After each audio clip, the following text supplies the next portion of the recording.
அன்பான தமிழ் சொந்தங்களே வணக்கம். இது உங்கள் பேச்சுரிமை அதிகாரம். கற்பி ஒன்று செய் புரட்சி செய் என்ற வாசகத்துடன் தொடங்குவோம். நம்ம இன்றைக்கி என்ன பார்க்க போகிறோன்னா, கரு பழனியப்பன் அவர்களை பற்றித்தான் பார்க்க போகிறோம். கரு பழனியப்பன் உண்மையாலுமே ஒரு ஆகச்சிறந்த சிந்தனையாளர்,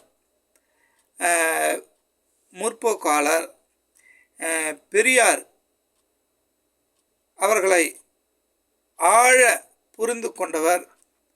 திராவிடம் என்றால் ஒரு ஆழ சிந்தனை கருத்துடையவர் திராவிடத்துடன். அதே போல் சாதி மத ஒழிப்பில் மிக நேர்மையாக செயல்படக்கூடியவர். இப்படி சொல்லிக்கொண்டே போகலாம். ஆனால் அண்ணன் கரு பழனியப்பன் அவர்கள் பேச்சில் நமக்கு ஒரு உடன்பாடு, ஒரு சில கருத்துகளில் உடன்பாடு இல்லை. என்னன்னு பார்த்தீங்கன்னா, உண்மையிலுமே அவர் திமுக ஆதரவாளர், இதுதான் உண்மை. ஆனால் திமுக எதை செஞ்சாலும் அவர்களுக்கு முட்டு கொடுப்பதே அண்ணன் கரு பழனியப்பன் அவர்களுக்கு வேலையாக இருக்கிறது. தயவுசெய்து அண்ணன் ஒன்று புரிஞ்சுக்கணும். திமுக தவறு செய்கிறது என்றால் அதை சுட்டி காட்டுங்கள். அதுதான் ஒரு பெரியாரிஸ்ட்டு, அதுதான் பார்த்திங்கன்னா ஒரு திராவிட சித்தாந்தம், அதுதான் பார்த்திங்கன்னா ஒரு மார்க்சிஸ்டியம், அதுதான் அம்பேத்கரிஸ்டியம்.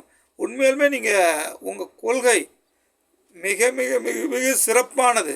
ஆனால் திமுக நிறைய தவறுகள் செய்து கொண்டே இருக்கிறது.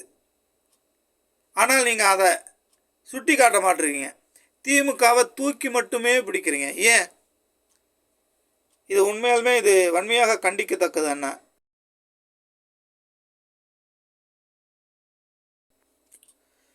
ஆவண கொலைக்கு எதிராக சட்ட இயற்ற வேண்டும் என்று அனைத்து கட்சிகளும் கோரிக்கையை முன்வைக்கிறார்கள். ஆனால் இந்த திமுக அரசு அதை காது கொடுத்து கேட்க மாட்டிருக்கு. சில சாதியவாத அமைப்புகள் என்ன சொல்லுதோ, இல்லை அவர்களின் திமுக கட்சியிலே சாதியவாத அமைச்சர்கள் என்ன சொல்கிறாங்களோ அதை மட்டுமே கேட்குறாரு மு.க. ஸ்டாலின் முதலமைச்சர் அவர்கள். ஏன் நீங்கள் அதை எதிர்த்து குரல் கொடுக்கல? ஏன் அந்த ஒரு ஆவண கொலைக்கு எதிராக ஒரு சட்டம் கொண்டு வந்தால்தான் என்ன? எத்தனை உயிர் என்பது அவர்களுக்கு சாதாரணமா? சொல்லுங்கள். இனி திமுகவை சுட்டி